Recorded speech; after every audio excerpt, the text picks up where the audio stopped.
अहम तरीन खबर से आपको आगाह किया जा रहा है। रवां वर्ल्ड कप में श्रीलंकन क्रिकेट टीम की नाकिस तरीन कारकर्दगी पर श्रीलंका के वजीर खेल रोशन राणा सिंघे ने क्रिकेट बोर्ड को फारिग कर दिया। पूरे का पूरा बोर्ड ही फारिग कर दिया गया है। 1996 वर्ल्ड कप फातेह टीम के कप्तान अर्जुना रानाटुंगा को जिम्मेदारी सौंप दी गई है, जबकि उन्हें अबूरी चेयरमैन भी मुकर्रर कर दिया गया है।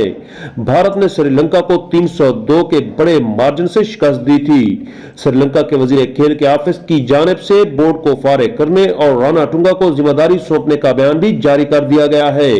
मीडिया रिपोर्ट्स के मुताबिक वजीर खेल की जानिब से 7 रुकनी पैनल तश्कील दिया गया। पैनल में सुप्रीम कोर्ट के रिटायर्ड जजेस भी शामिल हैं।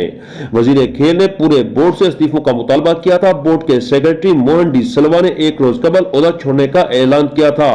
वाज़ेह रहे कि श्रीलंकन क्रिकेट टीम इस वक्त पॉइंट्स टेबल पर 7वें नंबर पर है, जिसने 7 मैचों में से सिर्फ 2 में कामयाबी हासिल की और इस वक्त श्रीलंका का बांग्लादेश के साथ मैच जारी है।